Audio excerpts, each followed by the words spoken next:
And good evening to everyone. Hope everyone had a great day today. And so welcome to our podcast here. This is a special podcast here. And today we will do a recap of the Alabama State Legislature session for 2022. And we got some great women here who has been on the front lines and keeping us informed and abreast of what's been going on in Montgomery. First, we have Rebecca Howard from Alabama Arise. We have activist Miss Tara Bailey. And we have Felicia. And if I get your last name wrong, please don't kill me. Scalzetti from Hometown Action. Ladies, welcome to our podcast this evening. Thank you so much for being a part of this recording. We know that a lot of people are going to want to know what's going on with the state legislature, how the state legislature session has started. So either one of you can begin first by formally introducing yourself. Tell everybody who you are. Anybody can start first. Hold on. I can start. As you said, my name is Rebecca Howard. I'm the Policy and Advocacy Director at Alabama Arise. I use she, her pronouns, and happy to be here. Okay. Hi, everyone. My name is Tara Bailey. I'm happy to be here. I'm actually the founder of a group called I Vote Madison here in Madison, Alabama. I'm also the originator, founder of a group called, we're not a group, but the Alabama Channel. It's a effort that we've started back in February to record and archive the Alabama legislative meetings. So I'm happy to be here. Thanks. And you guys have done a tremendous job, with the recordings and keeping us abreast of what's going on the floor. Thank you so much. And now we have Felicia. I'm Felicia Scalzetti. I'm the digital organizer for Hometown Action and Hometown Organizing Project. Thank you. So I have a series of questions for the panel.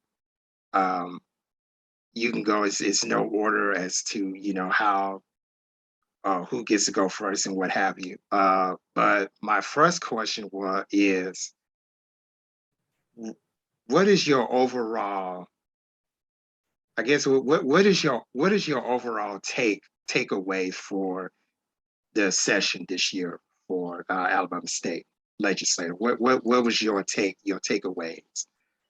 Good things, bad things, we want to hear everything. So what was your impression about the legislative session this year? What things kind of stuck out, in your mind? What, things that, was good about the session? What things was bad about the sessions? Kind of give me your thoughts of, what's going through your head as far as what was your take on the session this year?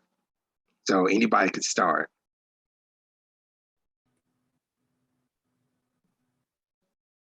So I'm fairly new to all of this, having started to record these things February 28th.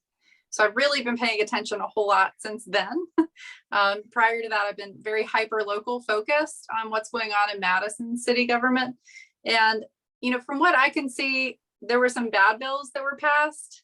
And I feel like a lot of groups end up having to tackle these bad bills to make sure even more bad bills don't get passed. And a lot of times it's really difficult to push the good bills when you're fighting so hard against some of the bad bills that come through. One of the bills, actually, I paid attention specifically to 3 bills that I was tracking. There are a lot more that I'm interested in, but HB 194 was Representative Wes Allen's bill. and it prohibits a state or local official responsible for conduct of an election or his or her employee from soliciting, accepting, or using donations of money, grants, property, or personal services from an individual or non-governmental entity for the purpose of funding certain election-related expenses, including voter education, voter outreach, or voter registration programs. And I really feel like that was just a really bad bill that ended up passing. I think it's going to have a big effect on some of the work that different organizations do in Alabama to help with voter registration and working with election officials to ensure they have appropriate information they're putting out there and participating together in events. So that was a big one. And I'll let somebody else go and I'll talk more later. I'm happy to go. This is my first legislative session in Alabama. I'm an Alabama native, but I have not been in the state for quite a while. So I came in the second week of session. So it definitely was a whirlwind. Appreciate the work you all do with Alabama Channel. Because I know, staying abreast of what's happening in the State House can be a bit complicated sometimes with multiple streaming multiple streams going on at the same time and rooms changing and things like that. But Alabama Arise, we were advocating for and against probably over a dozen bills this legislative session. We're a member-led statewide organization. I know, Keith, you're a member, so happy to have your support there. But a few bills that we were excited about, a few bills that did not pass. And one was the bill on divisive concepts, also sometimes disguised for CRT bills, the critical race theory. One bill, HB 312, got very close. It was almost able to pass in the Senate on the very last week, but it did not come for a floor vote. So we were very excited about that. We had a lot of efforts behind the scenes regarding that bill. And I'll just say, personally, the last week of session was very difficult and challenging in many ways. As a proud Alabamian, it's heartbreaking to see groups in the state who are, targeted and demonized for actions that they can't control, and not being able to have a voice to speak up against those actions has been really challenging to see. But on the criminal justice front, though, there were several bills that are going to be a step in the right direction, including HB 320, which I hope I'm right, by Rolanda Hollis. It's going to ban the routine shackling of impregnated individuals while pregnant, in delivery, and immediately postpartum. So that is a huge victory. We still have a lot to do in criminal justice. These are just small steps. We really need to get to the root of the problem of overcrowding in our prisons and those inhumane conditions. But we did see some things move, like Representative Hollis's bill. So happy about that.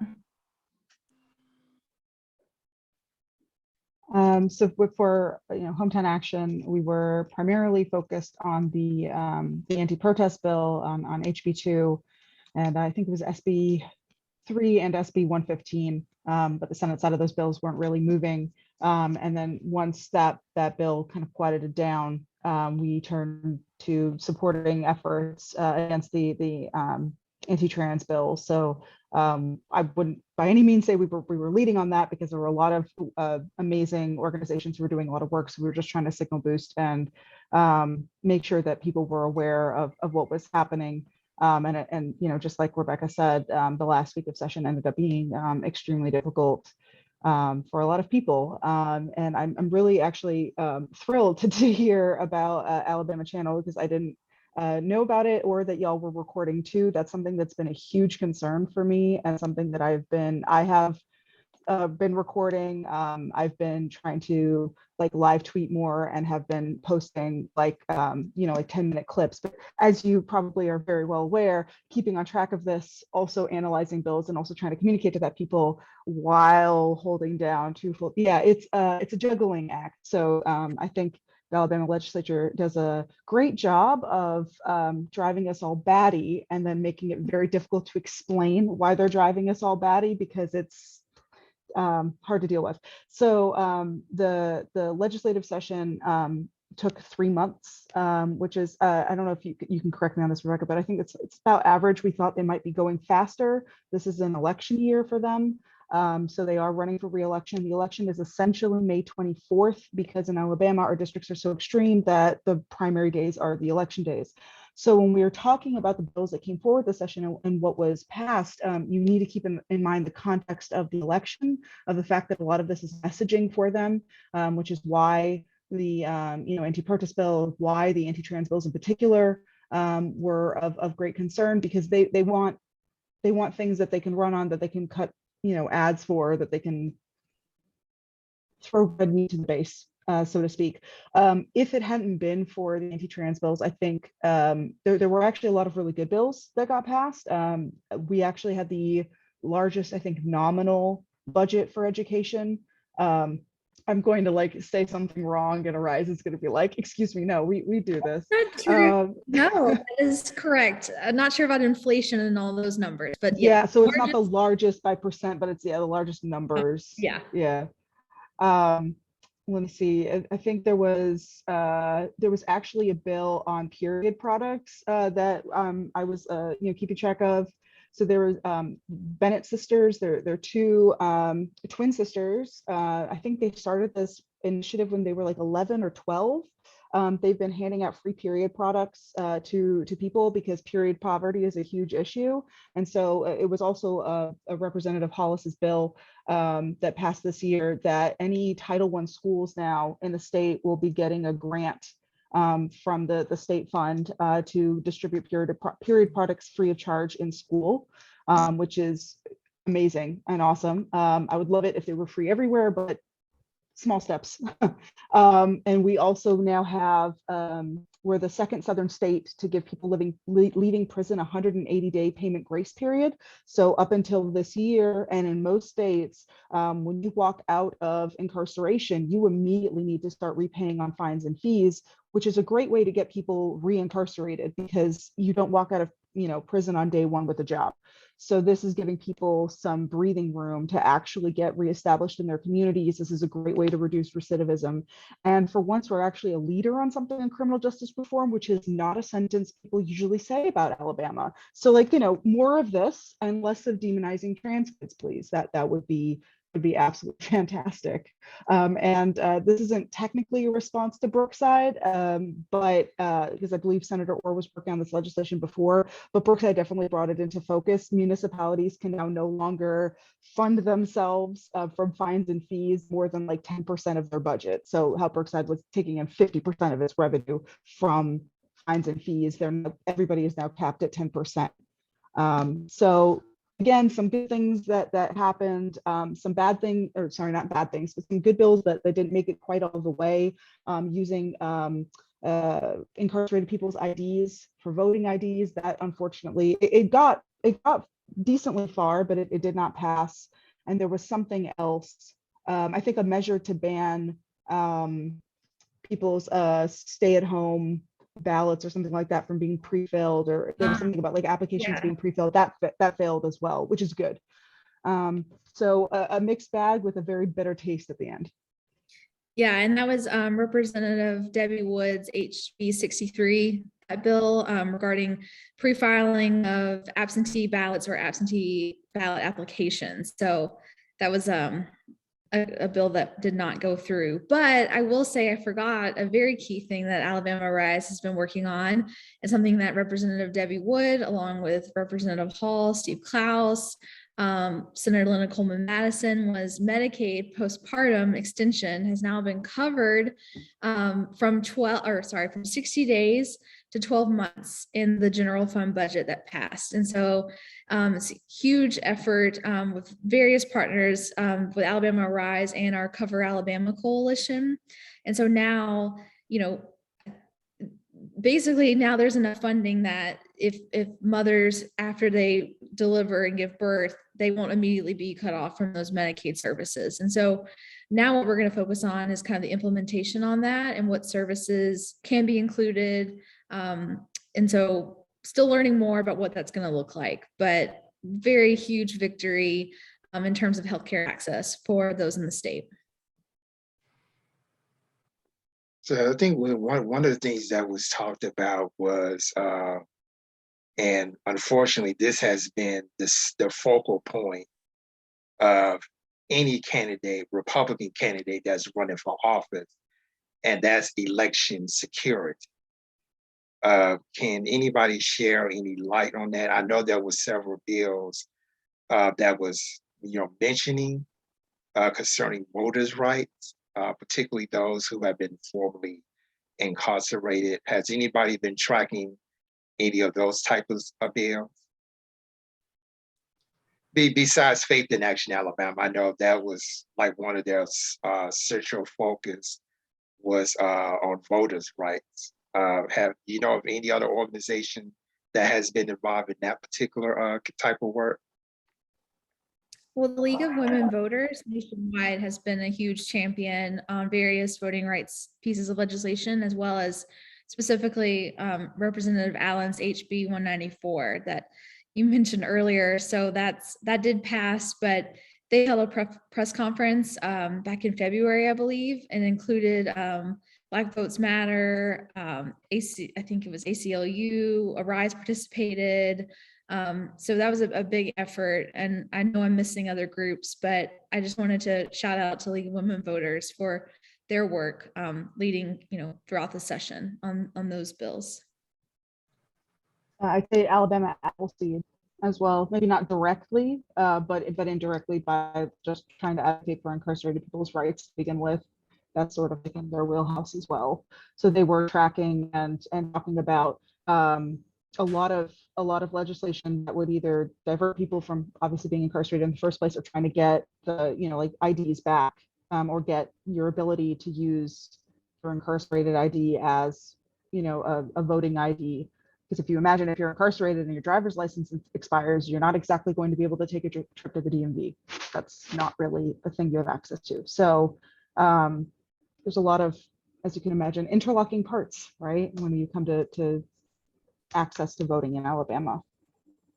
Yes, that group that formed was the Alabama Voting Rights Coalition. I could say it, but they formed at the League of Women Voters and all those other groups that came together and really were fighting for voting rights restoration. I have to look back at all of it. Honestly, like I was so focused on live streaming and capturing this data and I was walking away at times. So I didn't get all of it, but yeah, like you said that, and then it just unlocked the memory in my brain. Like, right, yes, no, I remember exactly what you're talking about because I saw their like toolkit and all of like their social media stuff. Like, right, I forgot that thing was there. There was something about letting people. So I think in 2017, a bill was passed. I know that the TOPS, so the Ordinary People's Society, and Pastor Kenny Glasgow and others were like heavily involved in getting that passed, where right now to vote when you're incarcerated, there's like Alabama has like that crimes of moral turpitude thing where like if you are convicted of a crime of moral turpitude, you cannot vote while incarcerated. There's like other steps you have to go through when you're released, but those things are not described. Like there's no definition of like what a crime of moral turpitude is. So since 2017,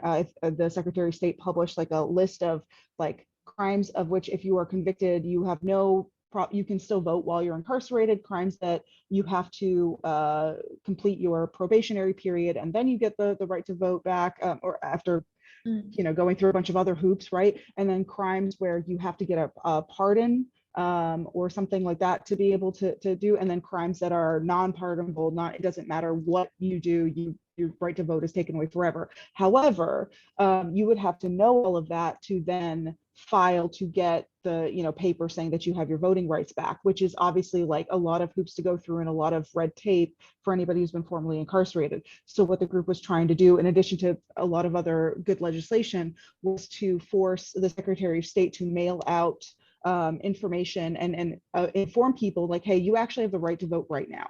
You are actually in this list. You were convicted of a crime that you actually never lost the right to vote, because when you register to vote, there's a very scary phrase on there saying like if you are trying to register to vote and you know that you're not eligible, you are committing a felony.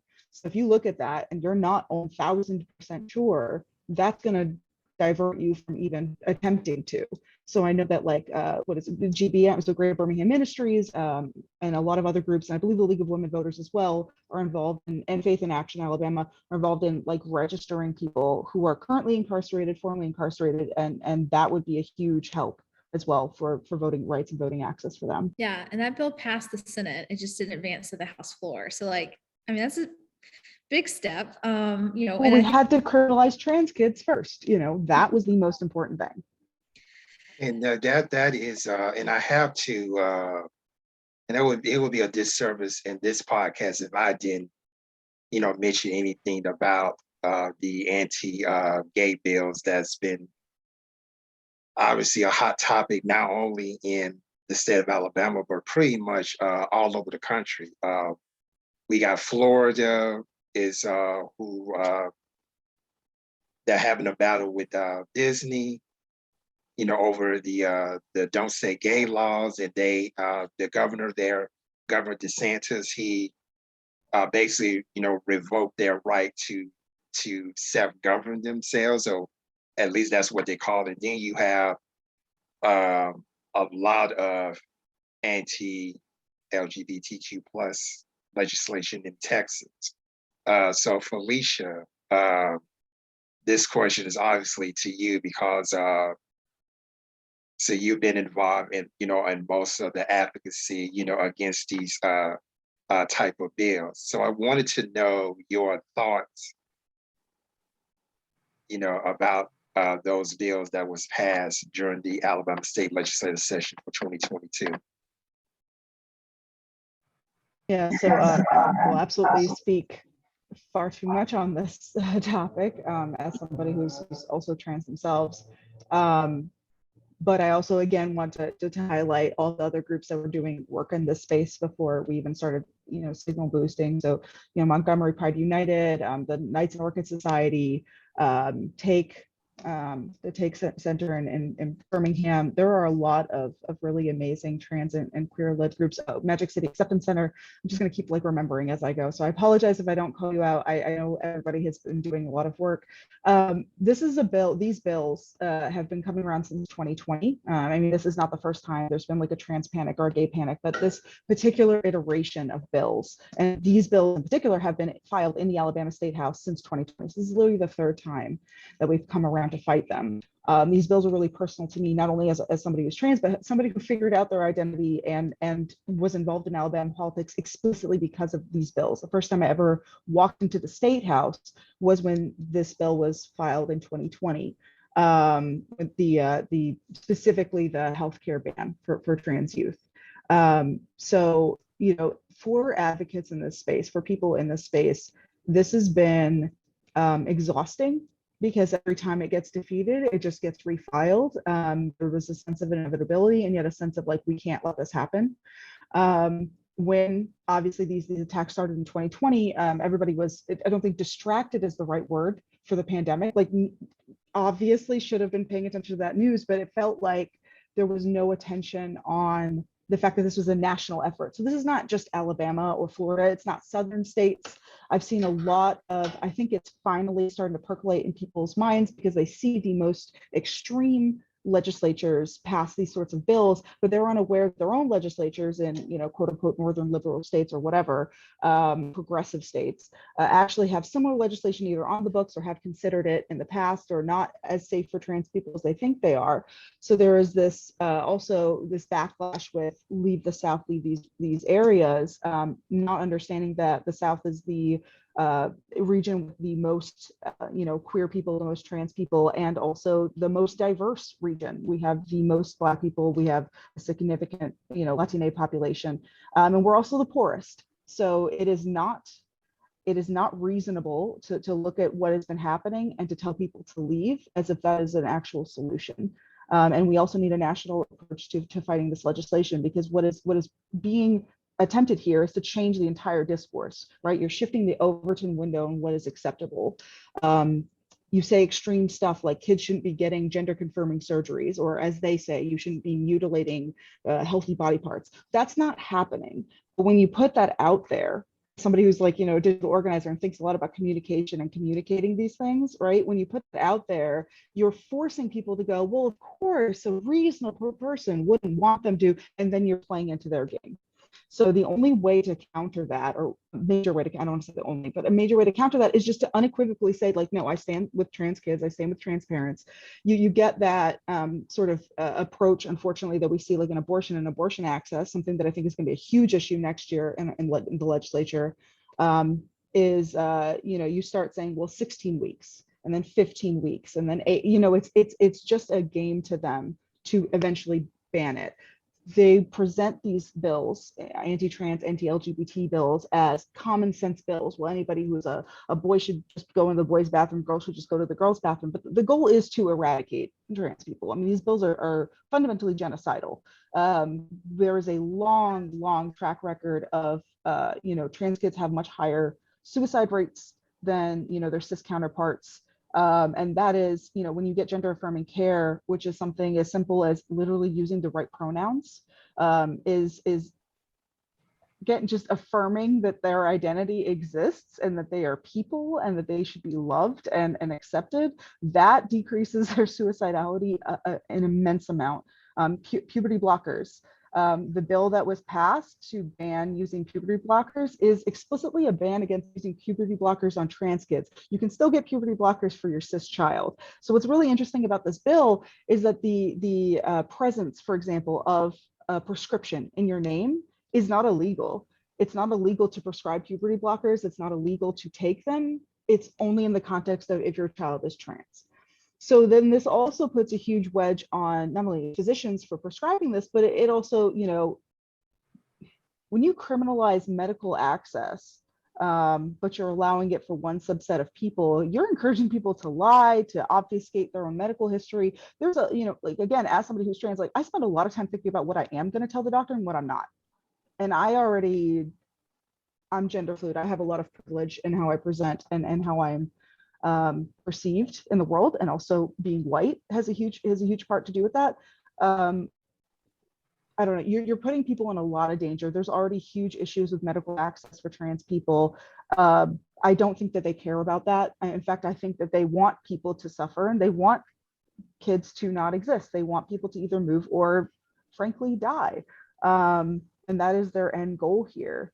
And so, I think the major concern at this point is, what can we do about this legislation now that it's already passed? There are lawsuits, but unfortunately the bill is going to go into effect on May 8th.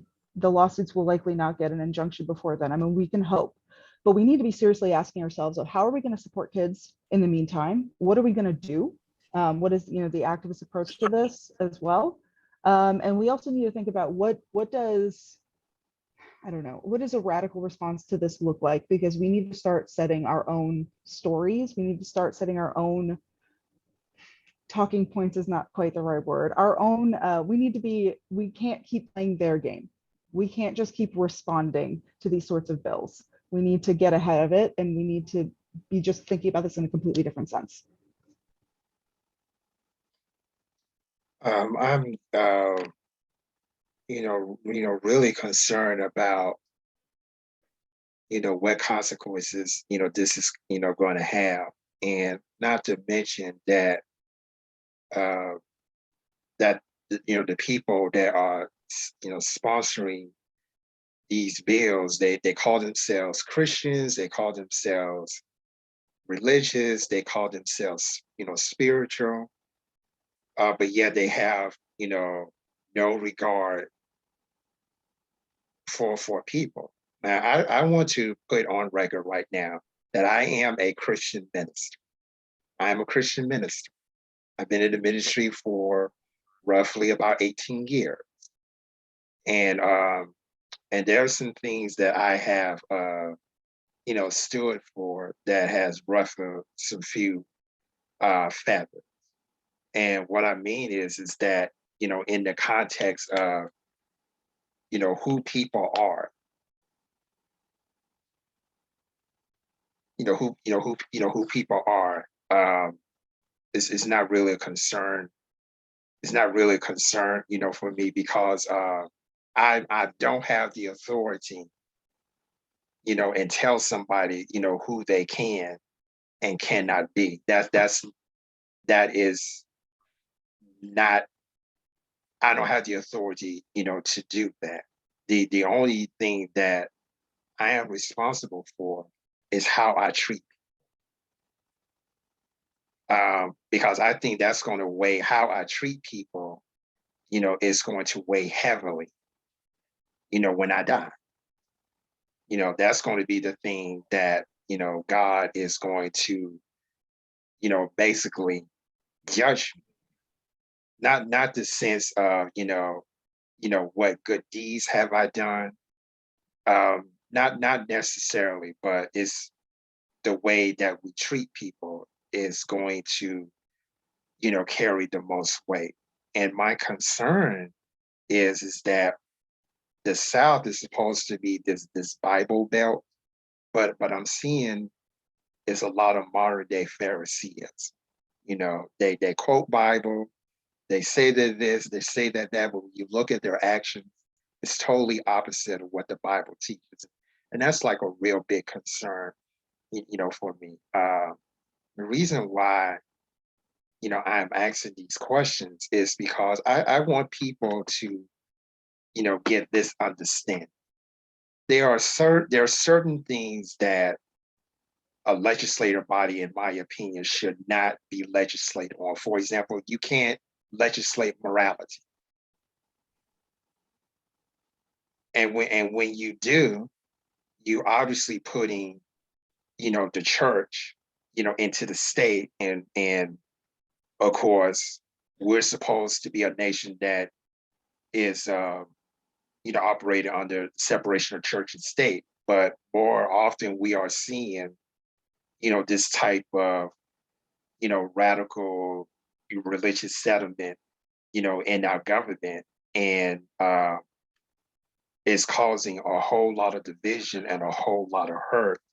And that's a real big concern of mine, because it is making Christians, those who are, truly, what the Bible says, it kind of puts us all in this same category. And, it's just nerve-wracking. I feel like that, you just might as well throw me in a bunch with everybody else, but that's not who I am.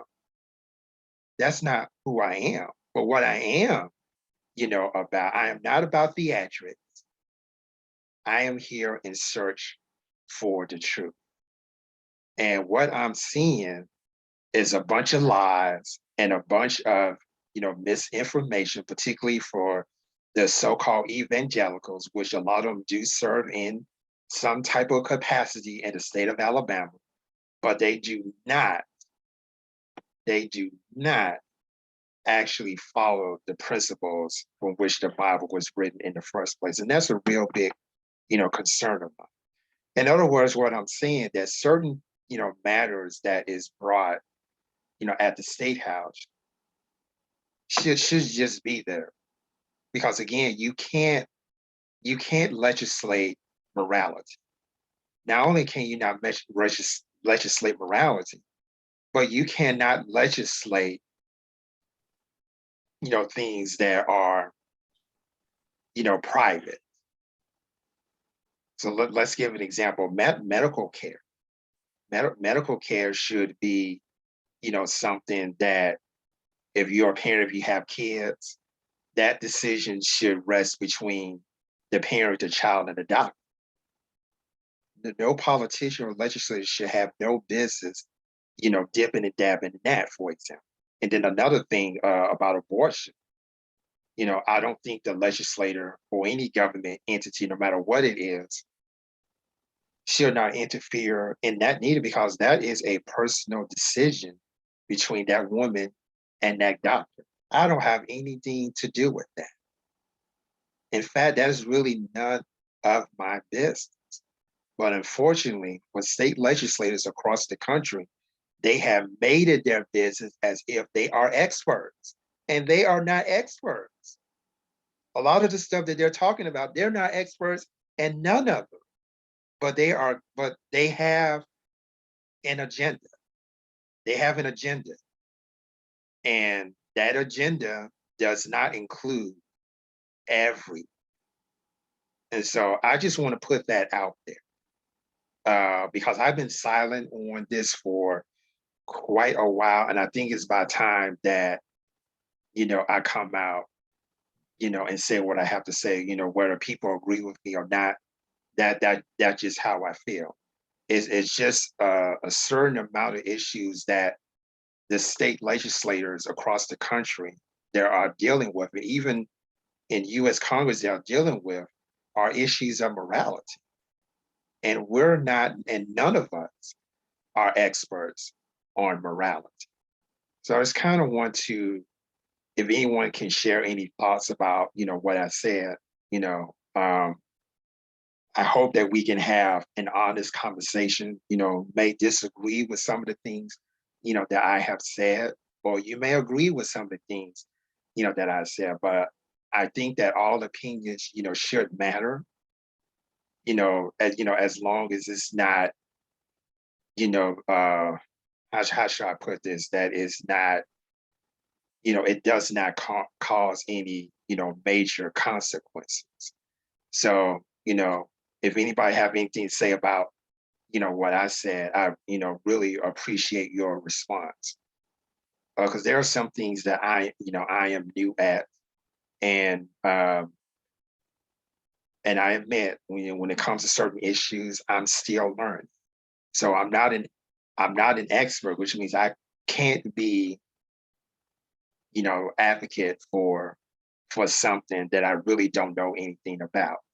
It's after meeting like-minded people, and I'm sitting and I'm learning. Perhaps I can have a better understanding of some of the issues, even when you guys are talking here.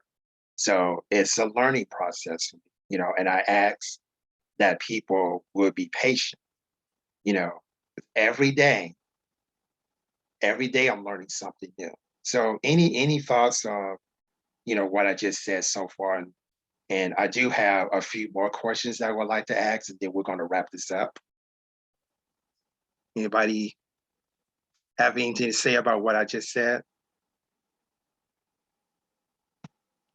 Anybody?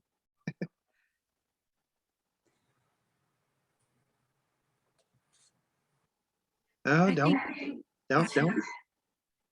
Come on, I mean, I welcome the encouragement, the criticism, and accountability. So, let's have it. I think what you said was really good. I feel like everybody's on their own journey of exploration and understanding. And the best thing to do is just come out and talk about it. And if you don't understand something, to ask, somebody that might understand it better. And I wanted to bring up one thing about the transgender bathroom bill. It was HB 322 that passed. They snuck in a "Don't Say Gay" amendment to that bill. And I just thought that how awful that, Florida's getting all this attention about that. And then Alabama comes in and sneaks it into a bill that's a transgender bathroom bill. And I really don't know how many people realize that happened as an amendment to that bill.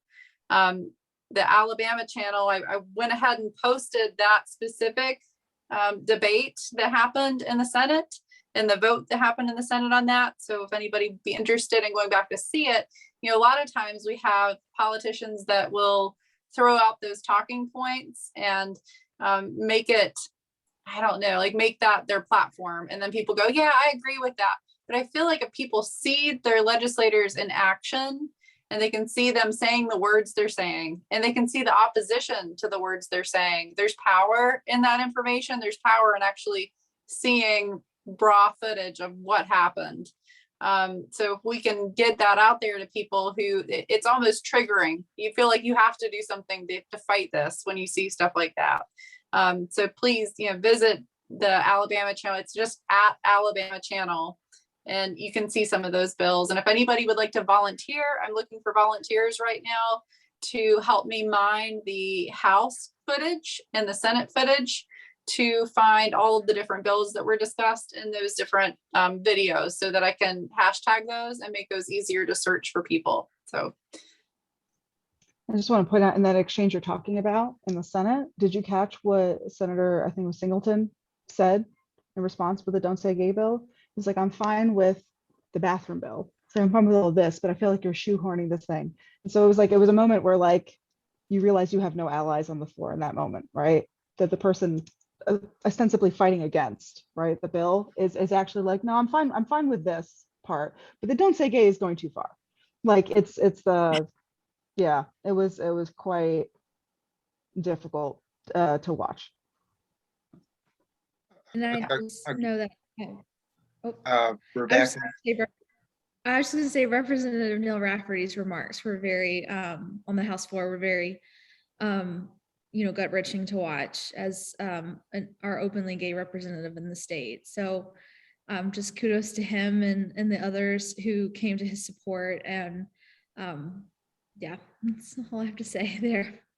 So would you say this is, would you say this was, these series of bills was a particular to one party, or is it was it across the board in both Democrat and Republican? It depends, is the tough question. So it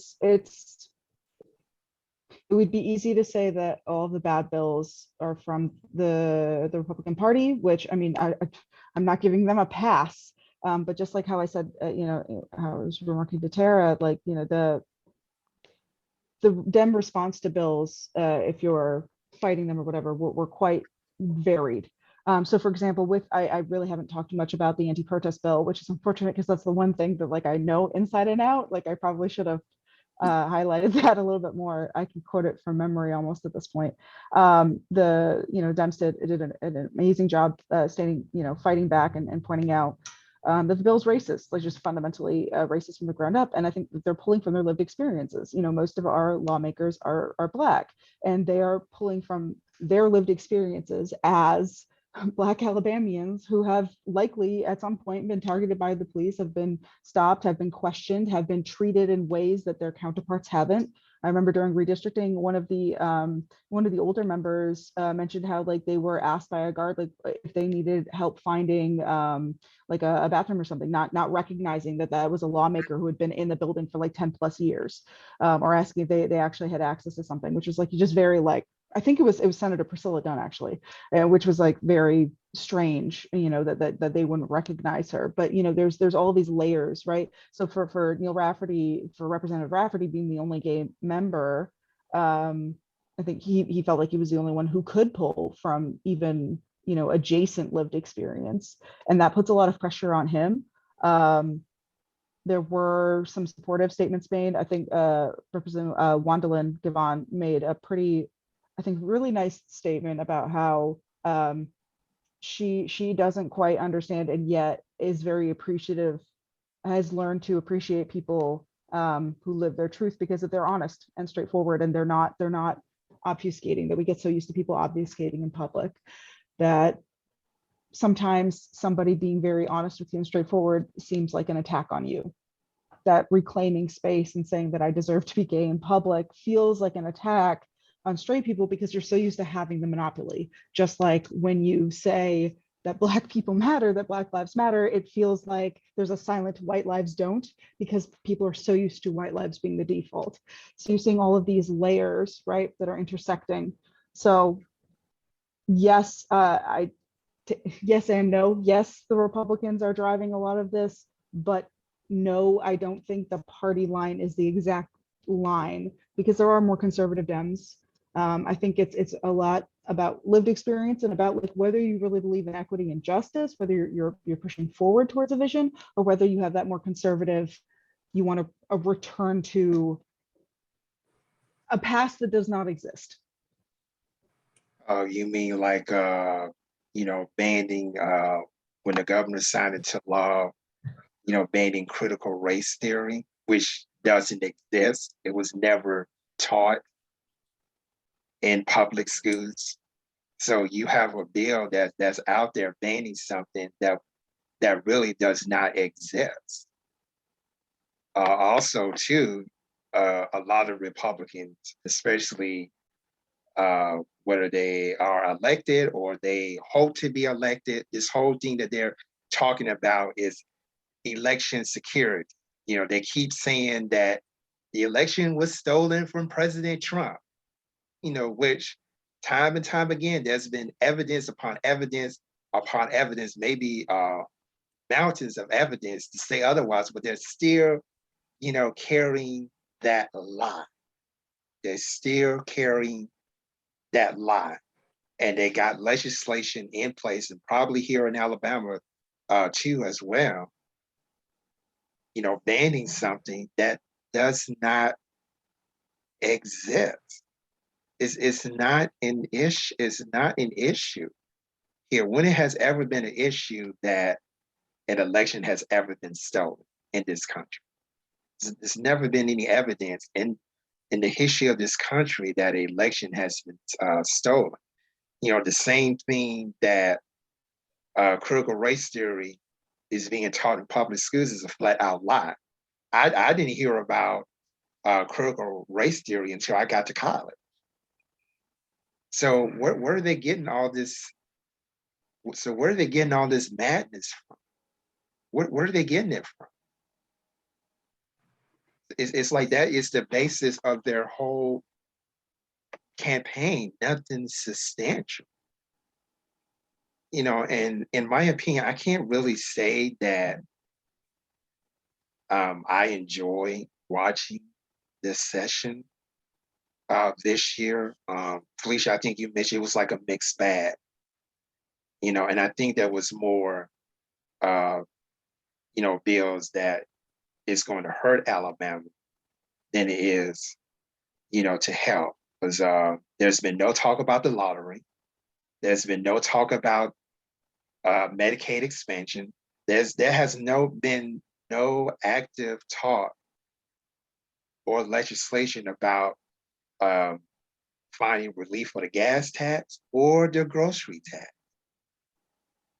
You know, these Well, are there's these been are no things that talk. I think Rebecca can talk about how they had a whole rally at the State House and everything. I mean, there certainly hasn't been no talk about it. It just didn't, unfortunately, move the way that they were hoping. Closest on repealing the state's grocery tax this year. We had bipartisan support, and it's not just untaxing groceries, which we've estimated will save people an average of 2 weeks worth of groceries a year, but it's also having a revenue replacement, because otherwise that's about $500 million that's will be annually taken from the Education Trust Fund. And along with everything else, public education is always and continues to be under attack, with money being diverted from public schools to private schools or homeschooling. So we have gotten very close on grocery tax, and it's going to continue to be one of our, you know, top priorities. Well, we have a lot of top priorities, but it's going to continue to be forefront for us next year and until it's repealed. So we did get much closer than we have before. So I have to ask, because each one of you represents 3 different organizations. And Rebecca, I would start with you. Now that this session is over, how will Alabama Arise prepare for the next session? And can you give us a preview of what the priorities are going to be? You know, what are the main priorities that the organization is going to advocate for? And that question is for the other 2 guests as well. So Rebecca, I'll start with you. Well, our biggest focus, one of our big focuses moving forward, is the supposed upcoming special session regarding the last allocation of ARPA funding. So the state is set to receive a little over $1 billion in our last round of state funding sometime soon in early summer. And then we've heard rumor mill that they're going to convene for a special session as soon as August. And so Arise has a set of priorities that we have been pushing to lawmakers and others about how you can use those funds for kind of long-term efforts in the state. We don't just have to spend it on something that is going to, go away. These can be used for, public transit. We have a public transportation trust fund with $0 in it. And I think we all can say that the public transportation in the state is basically non-existent. And then there's also the housing trust fund, which also has $0 in it. And so those are just two efforts of several others that we're going to ask, not only the governor's office, but also the state house to prioritize when they decide how to spend those $1 billion in ARPA funding. So that's like our next goal is focusing on that. And then, the next legislative session, a lot of our priorities come down to what our members choose. And so we have our annual membership meeting in September. So until then, we'll be having listening sessions throughout the state, asking members to submit issue proposals.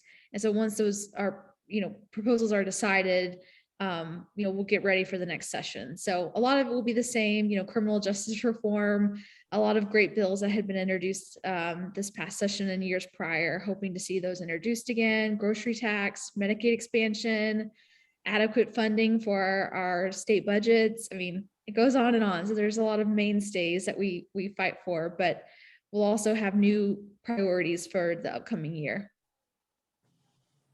Felicia, same question. So the legislature has never been our main priority. Our main priority is rural communities. I get wrapped around the axle about the legislature because frankly, like what they do affects our lives and affects the the ability of rural Alabamians to thrive explicitly. We're never going to legislate our way to community, but we can push for legislation that nourishes community and gives us the opportunity to thrive, in all of our hometowns, not to be punny. But we're also doing a similar membership, or not membership, sorry. We're having a similar meeting actually on May 10th to decide priorities coming up for the next year. So you can find us on social media at Hometown Action. That's a handle. And I think all of our social media, so Twitter, Facebook, Instagram. And please come to that. Tell us what you want to see in your hometowns and talk to us about how we can build that together. So, we're going to be continuing to do what everybody else has done. It's sort of a failure of mine as the digital organizer. I'm getting there. But I think because I'm on the handles all the time, everybody thinks that all we do is legislation, and I've not done the greatest job of highlighting, like, for example, the climate and environmental justice work that's been going on, the community resiliency work that's been going on, and all the other wheelhouses that Hometown Action's involved in. But stay tuned because I'm now about to be hired full time, and those will be updated. I'm glad you mentioned about environmental justice. So GASM in Birmingham, along with dozens of organizations throughout the South, you got Tennessee, Florida, Georgia, Louisiana, Mississippi, Gov South for Green New Deal. That's the central place for to talk about climate change, environmental justice, and issues surrounding the environment. And I think that Hometown Action has a representative in that group as well. So I do encourage you to, and we're having so many, meetings and, to have a plan of action in place in the next couple of months. So we're moving pretty rapidly. And so, in my opinion, once we really get this off the ground, it's probably going to be the biggest campaign as far as the environment is concerned that has ever taken place, not only in the state of Alabama, but in the Gulf South as well. So very happy to be a part of that. Now, Tara, you mentioned earlier that you are new to this whole thing. So how do you feel now that you have been through your first, legislative session? Was there some things you could have done differently, or what would be your focus for next year? Yeah, I see a lot of opportunity when it comes to I Vote Madison and the Alabama channel. I really want to focus on working with legislators to see if we can get them to do it, get them to archive this footage. I think that's very important for people to see and be able to search instead of just, grassroots efforts like the Alabama channel trying to do this. I think there's more that can be done. When we contacted the IT department in the legislature, they said that there's an issue with video storage. Like they just can't store that much video. But I've been able to do a lot of research and find out that Alabama is only one of 5 states who are not actively archiving their live stream footage. Well, they didn't even start live streaming until I think 2 years ago, like until they were forced to. Right. And they just redid their website. I was going to say, you didn't have to deal with the old website. You don't even know how bad it was. I've heard really find the live stream unless you clicked on I call it the magical Narnia door, because the website that you would land on the main page, if you just Googled Alabama legislative website, if you didn't hit session info, like a specific tab, that tab would take you to a whole new version of that website. If you didn't click that tab, if you didn't know that, good luck. Yeah, it's pretty wild. They have taken steps forward, which is why it kind of boggles my mind that they haven't taken that next step, because they did a lot of work on the website. And I just think there's a lot more they could have done. They just missed that step, just take one more step. And that would be great. And so I've been doing a lot of research into that.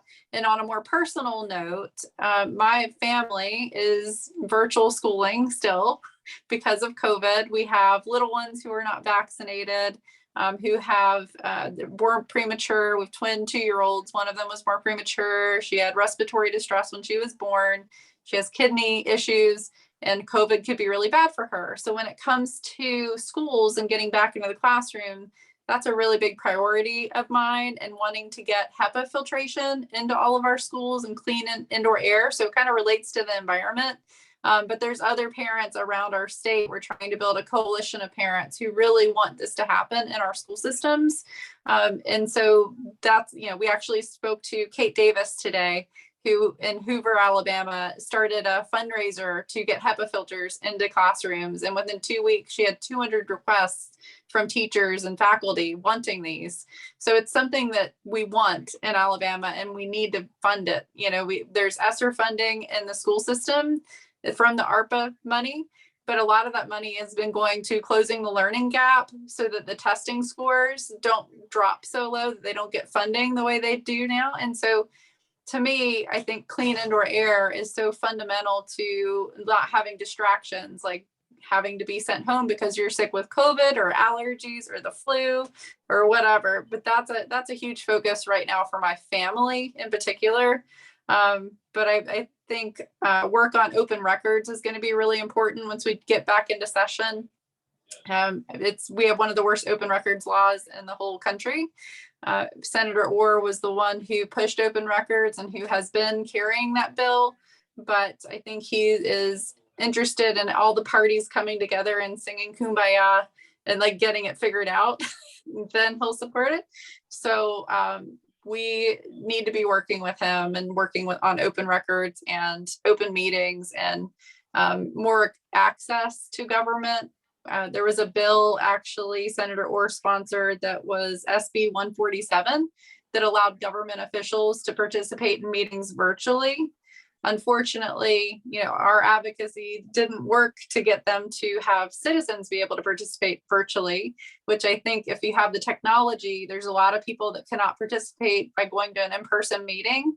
And if government bodies want to hear from the public, they need to offer virtual public participation into public comments and public hearings on a very local level. But those are some of the things we're going to be working on. Yep. I think that bill was first introduced in 2020, if I'm not mistaken. An update on the Open Meetings Act and the Open Records Act in 2020. Is that correct? I think it was first introduced in 2020 by Cam Ward. And yes. Then Senator Orr kind of took it over. And so right now there's a lot of pushback from the Alabama League of Municipalities and the Association of County Commissions. So that's been a challenge to find the resources for them, I guess, to make sure they have the staff available to fill open records requests when there's actually a I don't know, some teeth in the bill that make it to where they have to respond and they have to fill a request within a certain amount of time. Right now, our open meetings and open record specifically, you don't have to fill a request. Like, you can just not fill it, or you could be the best open records people in the state and do everything right. So we just need more teeth in that open records law. It's really important. It's kind of foundational to all the other things. Yeah, I was actually in Montgomery that day when they first introduced that bill, and I actually had an opportunity to they had a public hearing. I attended a public hearing. I had an opportunity to speak.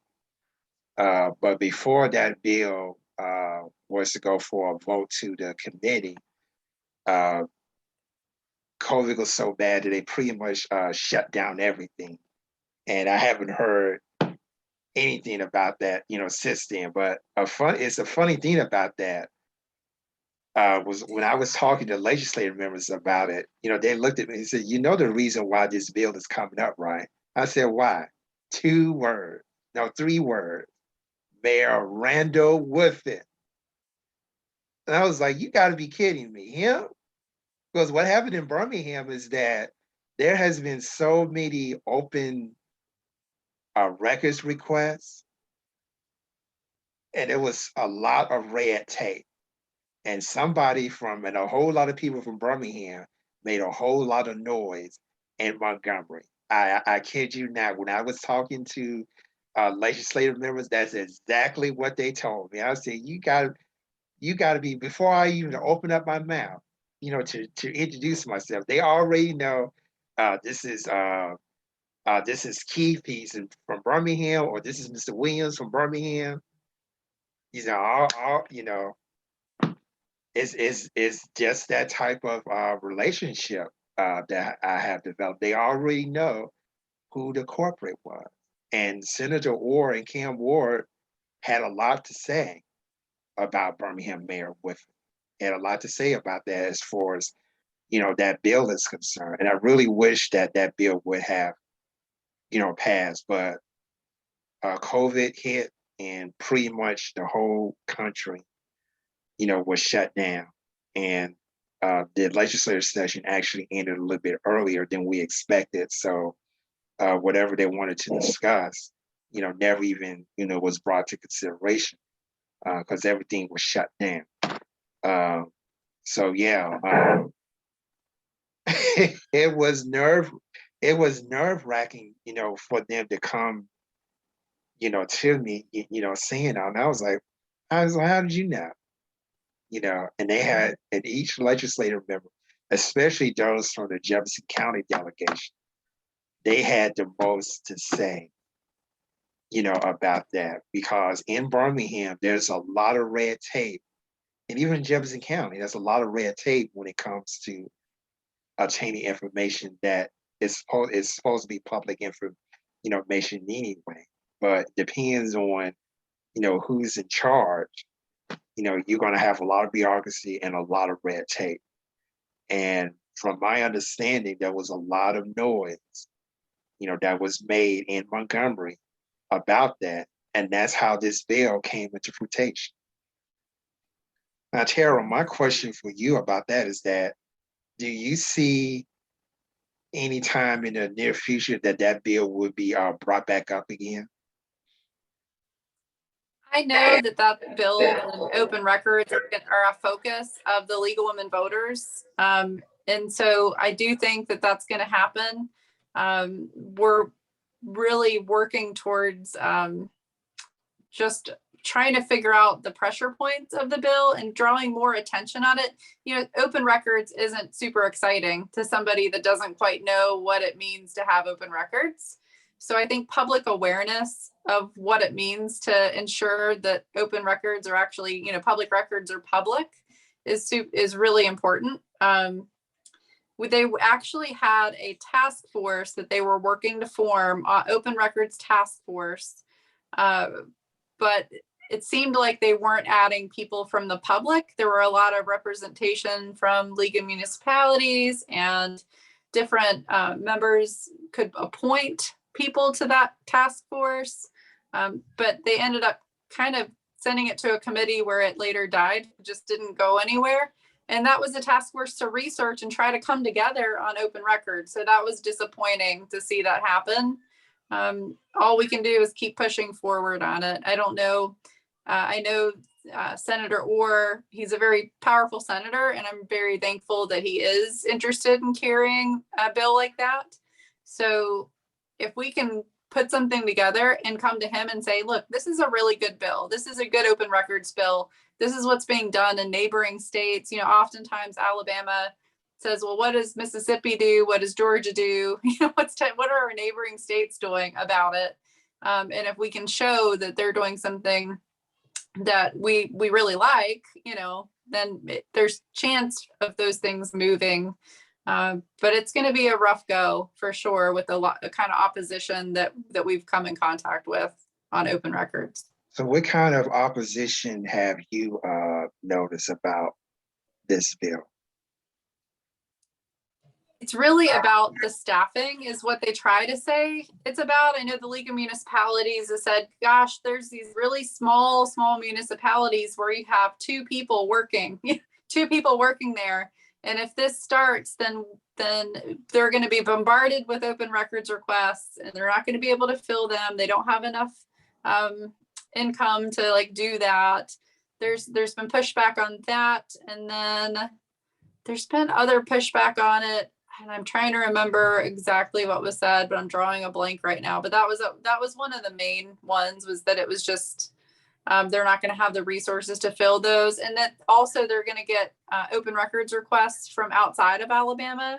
They referenced, if you go back, there's a public hearing that was had, and I don't think I captured you on that. It must have been last year that this happened, and I was able to see the footage. But they were saying a lot of open records requests comes from outside the state, and that they're just groups trying to do research, and then they're selling the research to other people to say, look, I gathered all these records and now I can sell it to you. So there's some fear there that more requests like that would come in, and trying to safeguard records for only people in Alabama and kind of find room in there to figure it out. I don't know. I mean, I would think something like that needs to be addressed in the bill. In other words, it can be fixed. I mean, we're hearing all these excuses, but we're not hearing any solution. I mean, I'm not talking about you per se. I'm talking about those who are in opposition. You're getting all these excuses, but they're not coming with any solution. And if that's the one thing that they, are fear that might happen, or is going to happen, or if it happened already, then perhaps that needs to be addressed in the bill as well. That's just my opinion. And that priority should be given to those who live in the state of Alabama. Yeah, that is something. And there's also been a suggestion from Tish with the ACLU, and I'm drawing a blank on the last name, but she was saying, well, why can't we start from here? Like, we don't need to digitize all the old records. Let's start digitizing things moving forward so that it's easier to access open records that were created like from now on. So, the fear that, oh my gosh, there's all these old records and they're buried in the closet. How am I going to go, dig through all of this? We can put something in the bill that really allows for that to be digitized from now on. The Legal Women Voters on their YouTube channel, I believe it's their YouTube channel, they have a open records discussion with, is it Sunny Brassfield, who is the lead lobbyist for the Association of County Commissions in Alabama. So I would reference, if you could find that, and I'll share the link with you as soon as I find it. But I think that's a really good, session to look back on and see what happened with those conversations. Tish from ACLU was there, and then the media broadcasting group representative was there, and Sonny Brasfield was there. Senator Orr couldn't make it to that, but it's a good video to watch and kind of gain a better understanding of some of the tension when it comes to open records.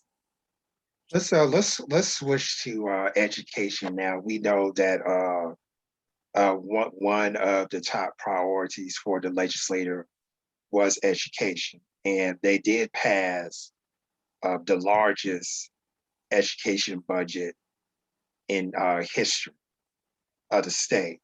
But we still, as a state, we still find ourselves near the bottom of the barrel as far as education is concerned. How does this piece of news is going to, help us push us to the top? We know that critical race theory, was banned. It doesn't exist. We know that the Literacy Act, from my understanding, has been pushed back again, I believe to the 2023-2024 academic year. Is that correct? I'm not certain, but I know it was up for debate this session. I can't say with certainty. It was definitely brought up, for debate. I know Senator Roger Smitherman, was a major champion in pushing it back,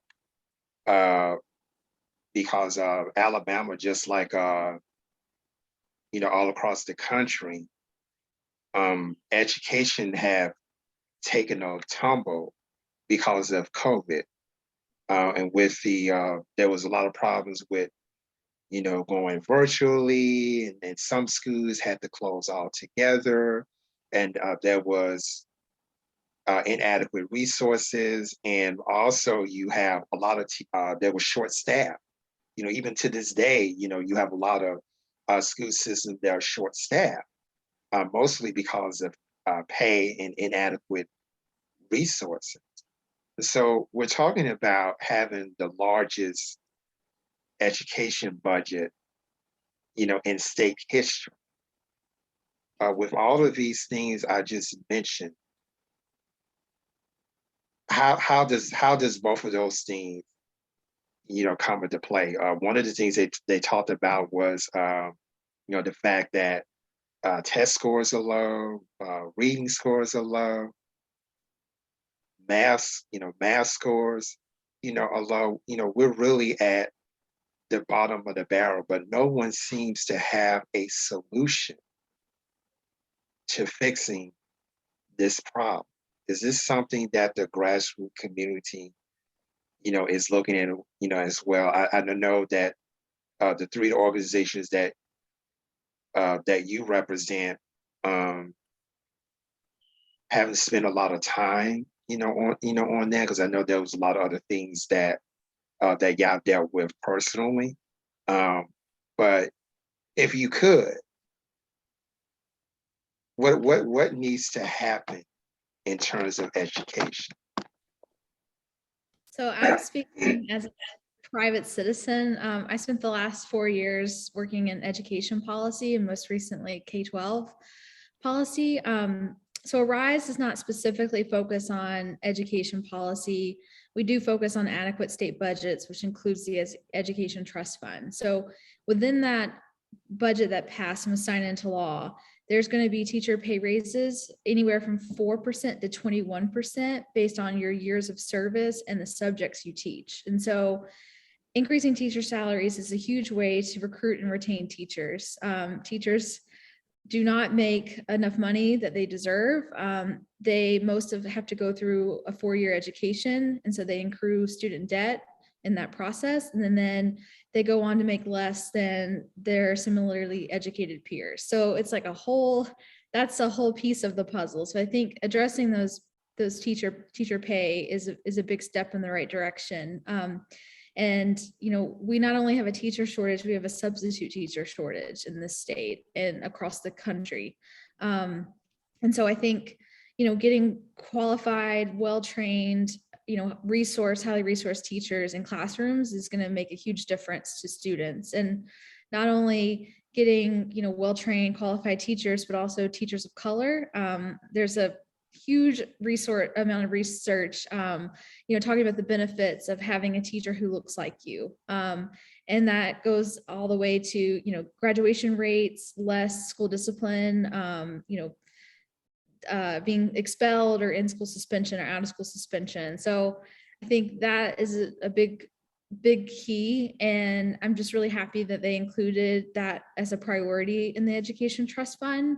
And so I'll be interested to see, how that is going to impact our schools moving forward. So that's my one plug. I could continue to talk about education for a while, but that's at least on the Education Trust Fund side. Felicia or Tara, do you have anything to add to that?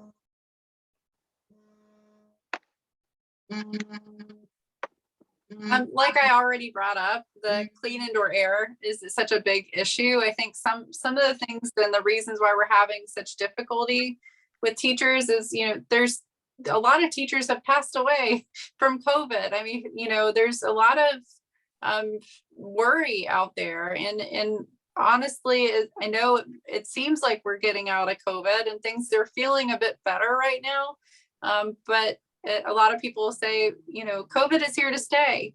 And so we're going to have these waves to deal with. And I really think bringing those HEPA filters in, making sure our schools are following the mitigations they can, is super. It's just so important for people to be recruiting. Definitely the salaries, like was mentioned, we need to pay our teachers more.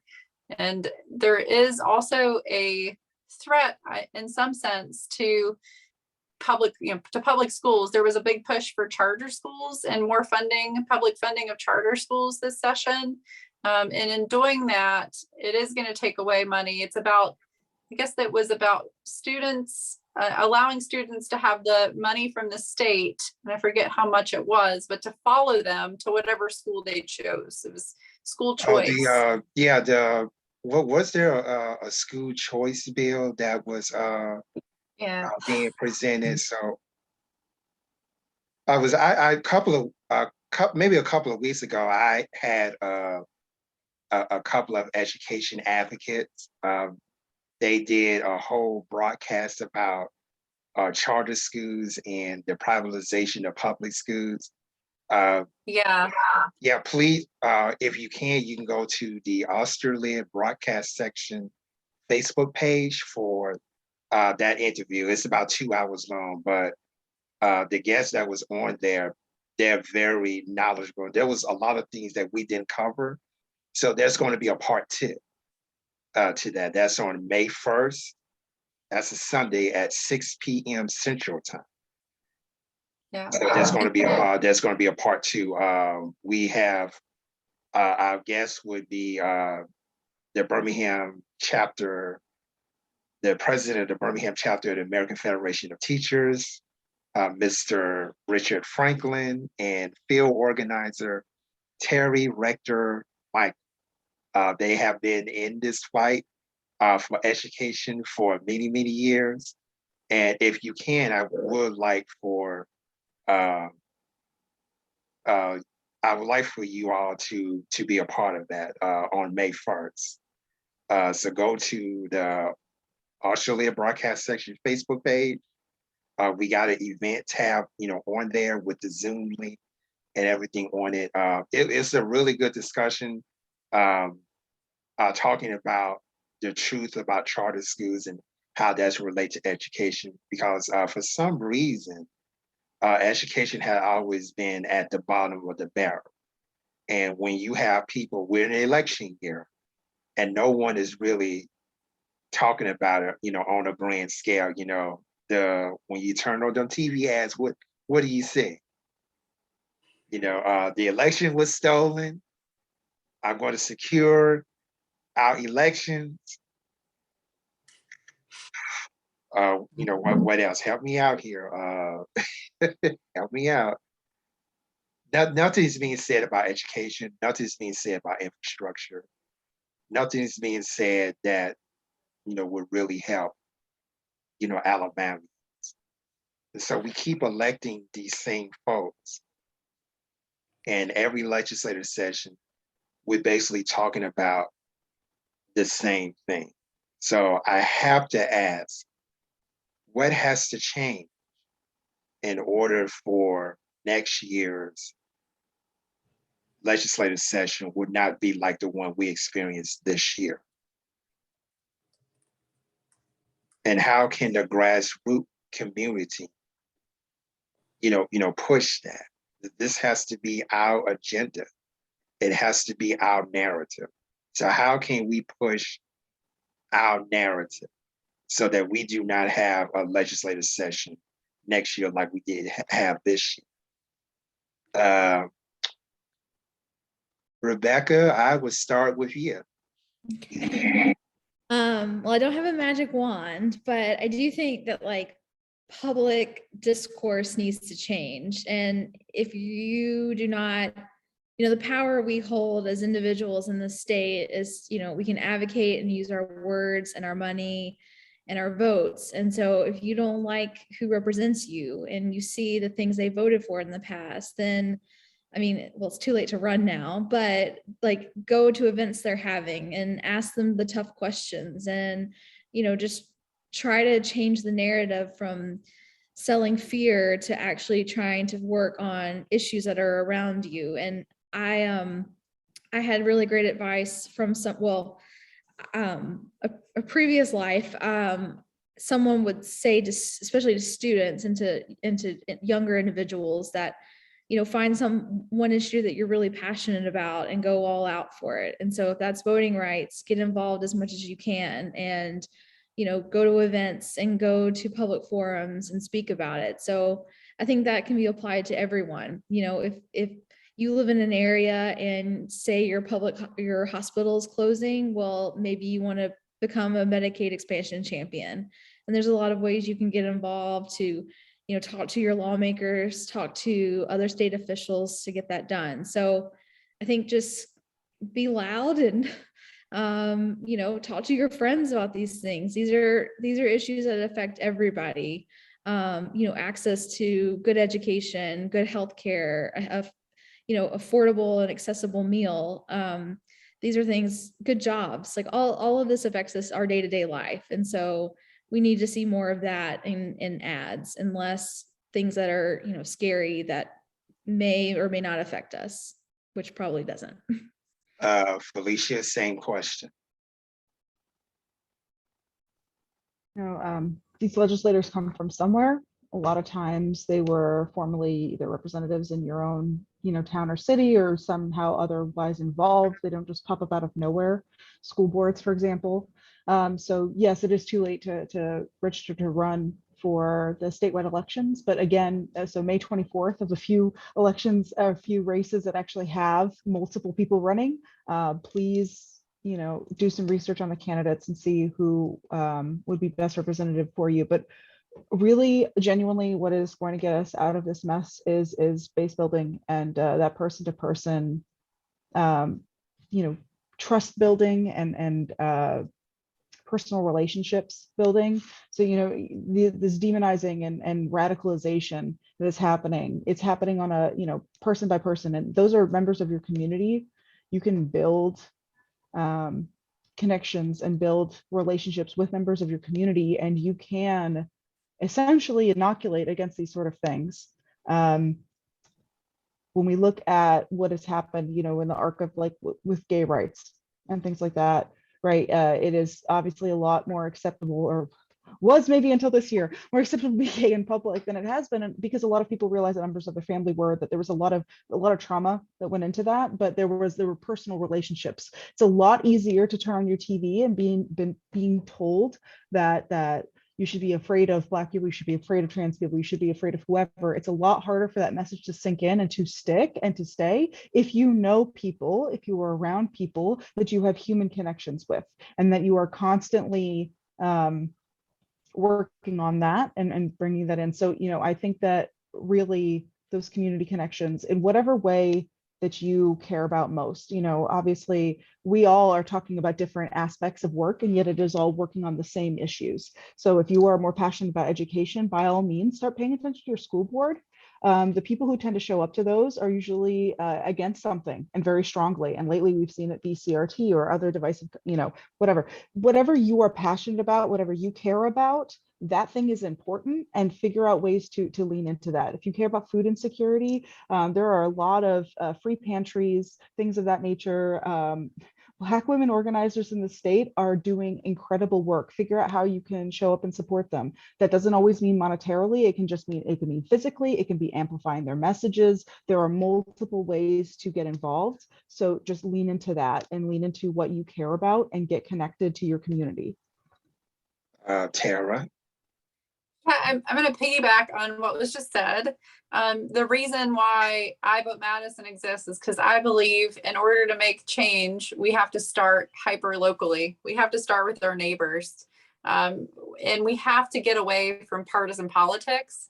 I think the one thing with cities, they're nonpartisan, you know, and getting to the point where we can talk to our neighbors about topics in a way that we can find common ground, I think will help us advance things and get away from the rhetoric that we continue to be bombarded with. There's a group that is called Braver Angels. I don't know if anybody's heard of them, but that is kind of their mission, is to bridge that gap in a respectful way by, you know, still keeping your positions, but being able to speak to each other about the issues you care about and be respectful towards each other, which I think really does help us turn on our listening ears, as my child's daycare teachers would say, turn your listening ears on. But being able to communicate with each other is so crucial, and finding that common ground, even if it's not about something, you know, if it's something, a local issue, maybe it's, gosh, there's too much traffic. How can we do something about it? The growth is exploding in our area, and our schools are being affected by that. Or, you know, we're not able to participate in meetings virtually, whatever it is. There's so many things. Find what you care about, and then get to know your neighbors and talk to them about things. The same thing that we're doing right now with HEPA filters. Like, start building coalitions of friends and people you find on your social media pages who care about an issue, and just go ahead and reach out to them. Don't be afraid to say, we need to talk on the phone. We have a conversation right now because you're agreeing with me on something, and we need to band together and work on this. I think sometimes people are afraid of phone calls. They're kind of intimidating. Sometimes people are afraid of podcasts. They can be kind of intimidating sometimes. But we have to get our voices out there no matter our discomfort, right? We have to get over our discomfort to make progress. So we'll wrap up at the top of the hour. But there's one thing that we have, you know, not discussed. If I'm not mistaken, there was a conversation about a bill coming to the floor that says, okay, you know, you can't, you know, really, it was to undermine, you know, people getting the word about elections and candidates, you know, what they stand for, what their issues are. I heard about that in, you know, late in the legislative session. And I know there was one particular organization that brought that to my attention, and I can't remember the name of it. I think it's the, I can't think of it. Do you know anything about that? The League of Municipalities did that.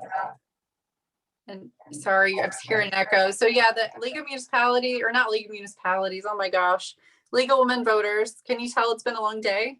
They are the ones who really brought that up.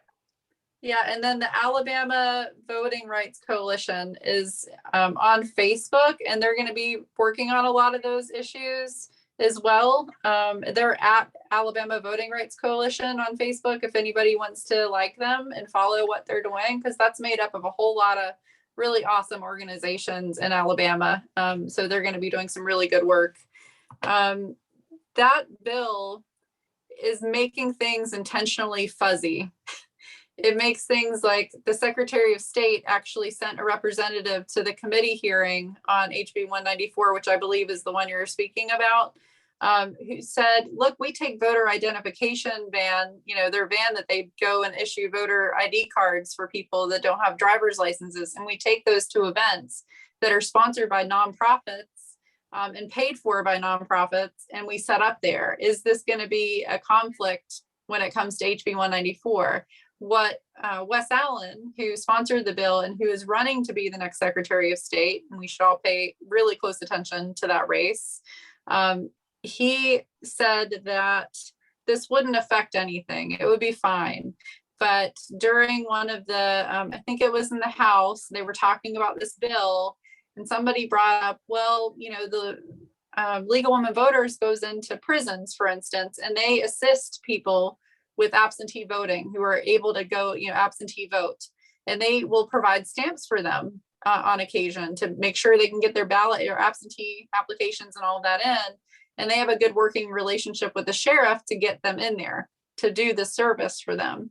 And Wes Allen basically acknowledged that, well, that wouldn't be able to happen anymore. And they said, well, isn't it their right to vote? And he said, well, can't they just get the money from a family member for stamps? It was just not really computing there of like, how is this, it's going to affect the way we are able to interact with, with people that are election officials. And there's just a lot of questions out there that now groups like the League of Women Voters and others are trying to answer. They're trying to find out, is a poll worker an election official? Can we not have poll workers in our group? What does that do? There's just so many gray areas. And I think that's the intention of the bill, is to create so much gray area to where people aren't really sure if they can go out and do voter education at certain places. It's just not good. So that bill never made it to the floor. Is it pretty much dead right now? So what's the status on that? HB 194 has passed. It has passed? It passed. So how is that going to affect? So how is that going to affect grassroots organizations, in terms of voter registration, voter turnout, voter education? How is that going to, affect that? The bill should not affect that greatly. It just makes it, like I said, more of a gray area when it comes to working with election officials to do those types of things, those services and things. So it's like there's a lot of gray area. What's being advertised right now about that bill was that it kept Facebook out of our elections. So when you talk about election security and the fear about our election secure, they fed on that fear by saying there's outside agencies coming into our counties and paying election boards to get the vote out more, to offer the services, to have more polling locations available. And the Secretary of State said, well, if they would have just came to us, we would have given them all they needed to do the election. Now that's a lie. That is a flat out lie. Part of the problem is a lie. Part of the thing is it's a reimbursement. So it's like you have to spend all this money and then we will pay you at some unknown time of an unknown amount. So it's like you have to put it forward. But another thing that I think is shaky, and we don't know how it's going to work yet, but like when you go to vote in your county square or wherever, there's groups that hand out water to people in line. If you're standing in line, it's hot all the time in Alabama. So even in November, it's hot. And so you could be standing in line for hours, and groups who have pop-up tents and hand out water and have music playing, it could now be illegal for them to do those things. But we don't fully understand because the bill was too murky in its language to actually know if that is like crosses the line or not. So, so it sounds like to me that that this bill has created a whole lot of questions and a whole lot of confusion. And really, no one seems to be able to break that deal down to where people will be able to understand it. 'Cause, just like Tara, was saying, it created a lot of loopholes and a lot of, gray areas. It's getting to the point that we don't really know what's legal and what's not legal. So do you think that that was done by design? But yet you got people like Lindy Blanchard, who is basically bombarding, Facebook with these ridiculous ads about, about stuff that's basically is pointless, is pointless, is non-existent.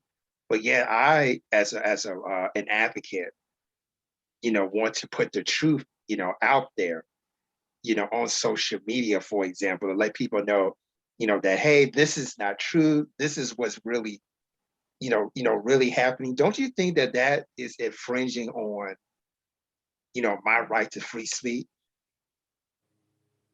That you're favoring one, that we're talking about social media. We're not talking about TV ads and all this, this stuff. I'll get to that in a minute. But I mean, I'm kind of confused as to the purpose of this bill and, what's the outcome, because this bill is going to step on a lot of toes, in terms of, for example, the First Amendment is going to step on some toes, in my opinion. And for radio and TV wise, you had there was an editorial done on WVTM TV Channel 13 in Birmingham, and that was one of the things that the president and general manager was talking about. And she was saying that, everybody has the right, everybody should have, equal right, to be on any medium to, talk about whatever, as long as it's not, damaging, it does not promote violence, it does not promote hate, etc. Things of that nature. That's what basically what she was saying. But I'm really confused as to how, this bill is going to operate. And I mean, I have more questions and more concerns than I do, answers. Well, I don't know if it's going to affect anything about social media. I think a lot of it's like actual election day, the whole 50 yards, 50 feet, whatever. I can't even remember. Like those sort of GOTV, like the weeks leading up to the election, that sort of thing. But I will say, I don't know if it's intentional or not. I can't say because I'm not the person who wrote the bill. But I will say something that has been startling to me, and I know Tara's been working on it, thank you, is the fact that like there's no staff at the State House. Like bills are written with little guidance, or not always, but like there's mistakes in bills that then have to be corrected later in another session, because it's these lawmakers who, this is not even their full-time job, are writing bills on things that they may not be experts on. And they don't have to be experts on every minutia thing that can come up. But that's why groups like Arise and others on this call exist, is to kind of help with that information. Like we have a wealth of knowledge on XYZ. So sometimes I read bills this past session, since I'm new, and I'm just kind of startled by like some of the wording and the rhetoric, because it just, there's no one really to like gut check. Is that what it comes across to me? And I came from working in the Senate for over 5 years in DC. And so I was a part of like a 50-person staff for one senator. And so that's where like there's a lot of disconnect, I think, is because there are agencies that help write laws and help advise, but then things get passed on a whim, like all these amendments on the last week of session where no one even really got to read those amendments. And the lawmakers couldn't explain what they were. So that's my slow rant on lack of staff means unintended consequences, which means bad things for Alabamians. I am so sorry.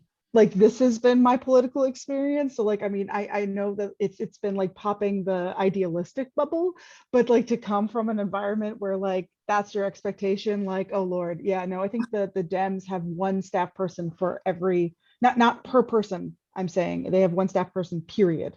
So, when we talk about like Alabama bills, like part of it is lawmakers writing legislation, but a lot of it is them just getting model legislation and not knowing how to update it for Alabama.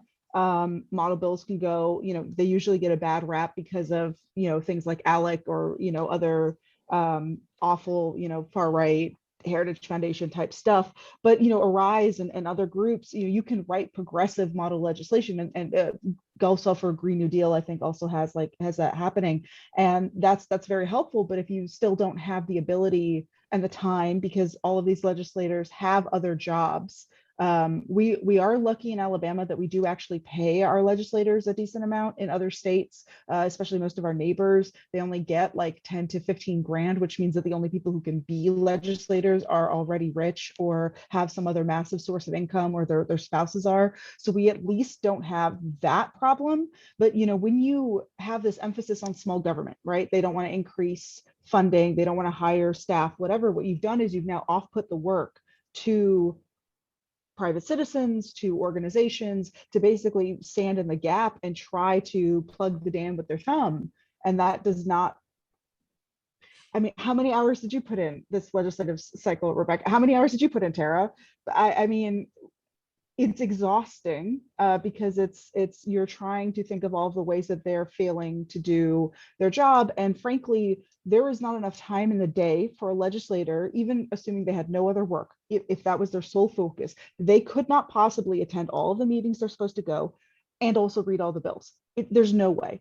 If you watch any video of them debating bills or anything, you will be very struck. It'll take you a little while to get used to the flow, but once you do, you're gonna you will catch like how little substance there is, because people don't usually know what to ask. A lot of what I did with HB2 in particular, with the anti-protest bill, was putting together the toolkit that I did. I was trying to think of it fundamentally differently than how toolkits usually go out. Toolkits usually go out and it's like a very set, like, this is the talking points, this is whatever. And I tried to do it in a way that would educate people about the legislation, but also tell them how to access these things, give it a guide to the legislator, so to speak, through the lens of this one bill. It's a kind of a different way. It was a longer toolkit than usual. Toolkit's usually like a page or two. This one was 8. So that you kind of might lose people when they're looking at it. But the point was, those were also points and talking points and details about the bills that legislators were then able to use. It is very wild to see my talking points being used by like the Alabama Policy Institute. That was funny. That was actually hilarious. But like, somebody has to do it. But all the bills that I didn't do that on, as in all of them, everything except that one bill, there's not necessarily somebody doing that. It feels like Arise can only take on so much. AVR, the Alabama Voting Rights Coalition can only take on so much. You have to narrow your scope of work to be able to do it well. And that means that there are, I think, 533 bills were filed in the House and 400 or 300 and something in the Senate. It is not possible to do that because prior to the session starting, pre-filed bills, I think there was only 12 to 15 of them. I actually read every single pre-filed bill. Once session started, there was no way to stay on top of things. There were bills that I was discovering, my goal was to stay on top of all anti-protest bills. And the critical infrastructure bill passed before I even freaking noticed it, because the environmental groups were supposed to stay on top of that one. And it went so fast that they missed it. And like, I can't really blame them because they were dealing with like Green New Deal, like we all have so much stuff going on. And then when somebody asks you how you can help, your response is to existentially scream, which is not a helpful way to get volunteers, right? You have to give them things to do. And then it feels like the amount of things you need to tell them to do to get up to speed, to understand what they're dealing with, turns people away. So I think a lot about like, how do we make this more accessible to people in bite-sized chunks that isn't just so utterly overwhelming and can actually meaningfully change these processes? Because as things stand, there is no way to have a better session next time because we don't have structures in place that would let you succeed even if you tried. You could elect the best people in the world. We could have amazing legislators in every single district, and this would still happen because the pace is unsustainable. I look forward to a day when Alabama legislators could meet year round, and that thought does not terrify the hell out of my soul, because that's what really, if you want to govern a state, that's what's necessary. And yet right now, I think we can all agree that them having a short legislation cycle is the only thing that keeps us from like destroying the state at any given year. That's not good. That is not a sustainable model. In the meantime, the more people we can have, this is why I emphasize having things that you care about. I have a close friend who cares a lot about libraries. She follows the Birmingham Library Board with a just laser focus. So she's an amazing subject matter expert on that. And is able to like articulate what's going on. I can't pay attention to that and everything else I'm doing. So what really I think we need in the short term, while we deal with the structural issues of how Alabama's set up, which is not going to change overnight, is, if there is a particular subject matter that you care about, that about, if you're into construction, if you're into zoning, stuff about tax policy, we need you, because we need somebody to look at this and be like, okay, well, I've got anything on like taxes, I've got anything on like county commissions, I've got anything on like car rentals, on Airbnbs, on whatever. What is your thing that irritates you, that gets you out of your seat about your local community, because it's happening on a statewide level as well? And we need people in each of those like little niches. This isn't about this isn't about being a subject matter expert on everything. It's like, what do you care about? You into repairs, car repairs? I think there was like a right to repair bill, like anything that you care about that is a hobby, that is whatever. It's important because there's laws around it. Politics is everything. Well, I'm also like now a walking advertisement for the Alabama channel, so you're welcome. But I will say that like the number of people I've messaged during this 2-hour call, like, did you know about this? Because you've heard me rant about this a lot, and I don't appreciate you not telling me this. It's so new. It's so new.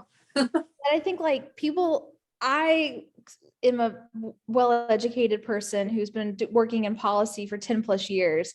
And I have been utterly shocked, other than the lack of staff, but there's just like no procedures or processes. If you yell the loudest, you could win, even though you may not have the most votes. Like that has literally happened. So I think your work and the Alabama channel and just kind of all of us talking right now is important, because people need to watch. Like I have seen a lot of racist and sexist rhetoric in the state house, and I was very outraged and continue to be, because I just did not expect that from people who we are supposed to hold accountable. And so paying attention to what's going on and shining a light so the public can see it. And so like I have neighbors or people I know who have served in the state house, and it's like, these people, you go to church with them, you see them in restaurants, they're average people. But if you see how they behave or things they do that shock you, like you need to be aware of that. So good job, you. I mean, how else can you have to be an educated voter, and to be an educated voter, you have to see what your elected officials are doing in action, and not just what they say for talking points in front of the, news or movie cameras, whatever they're doing, like commercials and big giant flyers that come in your mail. Like that's not what they are. It's not who they are. They are who they are on the floor of the House or Senate or in the committee hearing. So those are just so crucial to have that. And, when you were talking about bills and how many bills come at legislators, I had a conversation with Representative Ball, who is on his last term right now. And he said, it's kind of like a fire hose. Like they just get shoved with all these bills, and it's like, how do they follow them and track them? And, with the Alabama channel, I think it's super important, not just for the public to have this, but for legislators themselves to have this. I've seen bills go through the House committees to have public hearings with super eloquent, I have gotten DMs from legislators asking me for the video that I just took. And I'm like, guys, what do you mean you don't have? That's how I actually found out that this was a problem, because I had assumed that the Dems had somebody. I mean, you set it and forget it. You can walk away. Like, I know you're live streaming, but just to record it. And last year, when we were fighting the first iteration of the anti-protest bill, it wasn't even a recording of them. It was a recording of their audio and us playing it on loudspeaker at a protest. And I got asked if they could use that content on their social media. And I was like, you guys knew you were going to do this big speech. You had this big speech prepared, like clearly, like as you're giving it, and I'm not outing who this person is. No, They know. And like they were asking me like, did you get this? And then I've had other legislators in my DMs this year after live tweeting and whatever being like, oh, did you catch this moment? Did you catch that moment? Can you find this for me? I mean, they don't have it either. And that is a huge problem. It's such a no-brainer, because when this bill becomes, passes the Senate, for instance, having somebody in the House be able to see the bill all the way through committee, all the way through what was talked about in the Senate, to be educated on a bill they care about when it comes to the House is like, you need that. It's a no-brainer. We need this to happen, because it's not just for the public, it's for our elected officials to understand what's coming down the pipeline, what has been said before. I believe I witnessed the sponsor of a bill speaking at a committee hearing and saying one thing, and then she got to the committee hearing in the House and she said something different because she learned that what she said wasn't quite working. And to me, that's something that the House committee should be aware of. Like they need to know I've this. thrown my phone so many times at that. Been like, you didn't say that last week. You said this thing, but you can go down a rabbit hole also, like, and I do this all the time, of like, if you just hold up, this is why I say I have an idealistic streak. You just prove that they were like, but you said this last week, but they also fundamentally don't care. Sometimes they care, sometimes they don't. It depends. There's a lot of stuff that goes on behind the scenes that tends to be like the real, it's a bit of a mess. But then I also think a lot about the intersections of like class and race and access, the fact that Alabamians don't have a lot of Alabamians do not have access to Wi-Fi or the ability to watch long videos. If somebody just sends you a long video, for us, I think, especially once you watch these a lot, we get very upset. Like, you just said something different last week, but if you don't know the flow of committee hearings, just watching the video, period, like, I think I am not disagreeing with anything you're saying or doing. It's like, I'm just talking about like the next step is then to have a volunteer base or people, right, that are able then, so you have the database, you have the archive, and then you pull the points and you have to set it in context of like, this is what they said last week, this is what they said this week, and do it like in like a 30-second thing or a minute thing, because that's what's needed. I've been really trying to figure out, and I can't wait to talk to you afterwards, but and if anybody who watches this knows the answer to this, please reach out to us.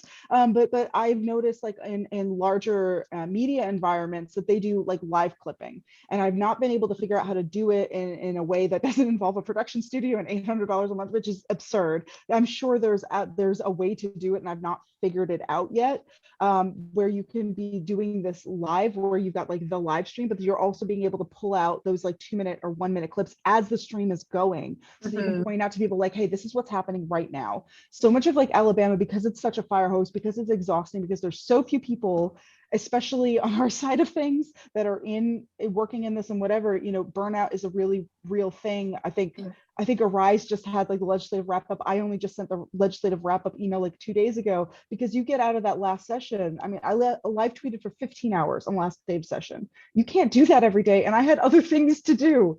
And it's just, it's exhausting, but it's exhausting because there's so few people, and because these systems don't exist.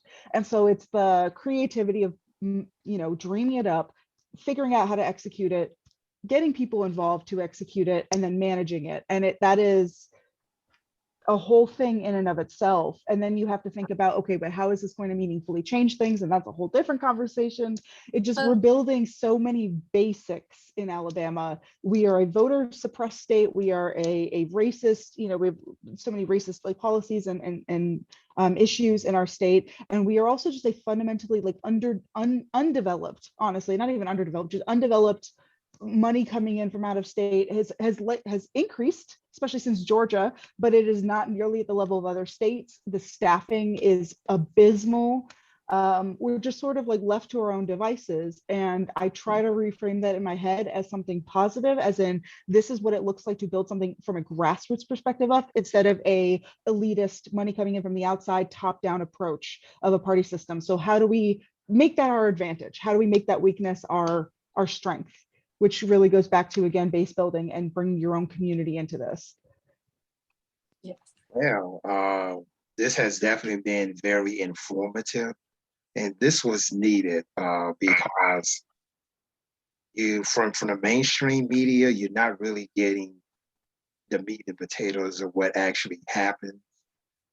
the legislative session, the summary, as people, really need to know. I mean, I would think that that was something that your traditional media would do, but they have not. And so here I am bringing Well, this. they try, but they don't. There's a journalism brain drain, as I'm sure you're well aware. Anytime you get a journalist who starts getting a good beat, starts writing really good articles, they get poached out of state. This year, one of the big limitations in everything that we're doing is that there were very few people live. So when I started doing this last year, it was Brian Lyman and Caroline Beck and a few others who will be live tweeting, because obviously the Senate and the House are going at the same time. This year it was just Brian Lyman. That poor man needs to go to the bathroom sometimes or sleep. And there were so many moments, right, that I was just like, he's missing this, he's missing this, he's missing this. And it's not his fault, because that's not even in his job description. His job description does not involve like just live tweeting. And yet that was the only record, right, that we had. So when you see these people, like Caroline was hired by somebody else, you see all of these journalists who, as soon as they get to a level that they've got, some sort of a claim or whatever, they get poached and they don't get replaced, because we don't, our journalism and journalists are not, just like with legislators. If you give people an impossible job, you will get people who try to be idealists and do the right thing and actually read and whatever, and eventually they will burn out and become stenographers. And that's where a lot of people are at. One of the things that in my interaction with the legislator, and this is what I have seen, a lot of them are not really knowledgeable with these bills. When they run across these bills, they're not really knowledgeable about what's actually in these bills. It's kind of like somebody is telling them what to do. You need to vote for this bill, or you need to be against this bill, and there's kind of like some back deals that are going on. That's what it seems like to me. But for a grassroots organization to go to the state house, and say, okay, this is what's going on with this bill. This is how this bill is going to affect people in your district or in Alabama in general. And they're like, well, I never really thought about it that way. And they call us, and they let us know. And sometimes they recognize us as being very knowledgeable in these particular fields. And sometimes they acknowledge that right on the floor. I remember the last legislator day that I went with Alabama Rise, and that we sat and listened to some of the bills come before the floor, was the Senate or the House. And, and they would officially, recognize, for example, Alabama Rise, or Hometown Action. They're will mention all of these organizations. Don't get me wrong. They are, some of our legislative members are very appreciative of the work that we do. So I know it seems, frustrating at times, and we get overwhelmed and burned out. But from my experience, and I've seen this for myself, that you do have members of the Alabama State Legislature that really appreciates what we do. And that, and some organizations are highly respected in the state of Alabama for, for the knowledge, that they bring. Because just like, the three of you have been talking about, they're so overwhelmed and bombarded with things that, their brain is on, on overload. So we as a grassroots community, that's the strength and the power, that we have.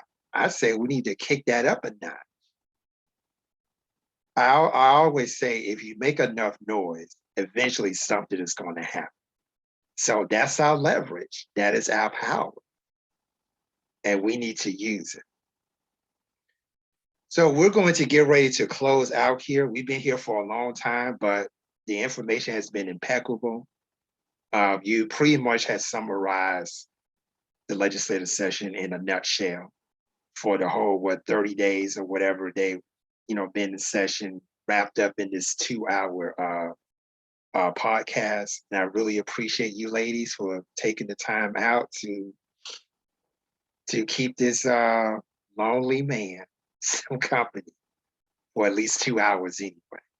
So before we close out, two things. Number one, can you provide our audience with contact information of your organizations or what have you? How can they get in contact with you? Yeah. So we are at Alabama Arise on all social media platforms. Our website is alarise.org. So you can sign up for our newsletter, become an individual member, and get things like action alerts when we need people to contact their legislatures, but also for events we have and our listening sessions that are coming up. And then my email is Rebecca, REBECCA @alarise.org. Give my regards to your executive director, Miss Robin Hayden, for allowing you to come here. Thank you so much. Felicia, how can people get a hold of you? We're Hometown Action or at Hometown Action on all social media platforms, so Twitter, Facebook, and Instagram. I can be reached at felicia@hometownaction.org.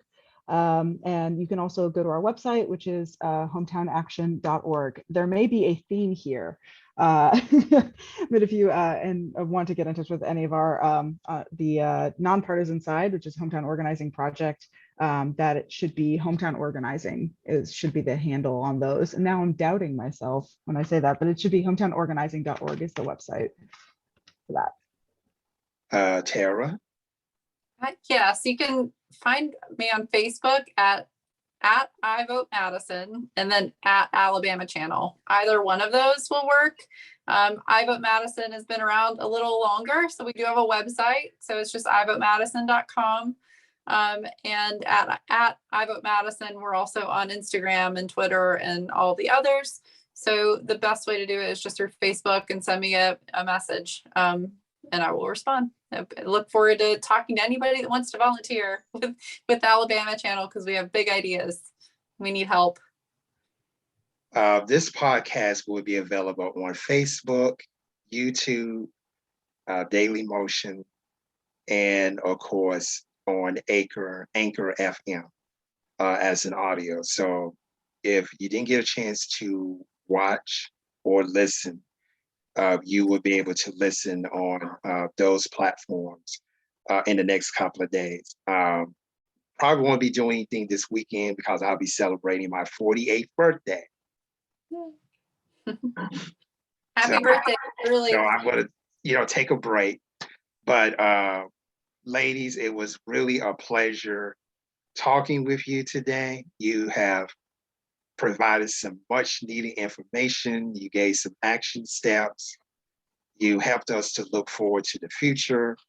And, thank you so much. This is not really about me. I didn't really say anything about, who I am or what I do, because that's not really important.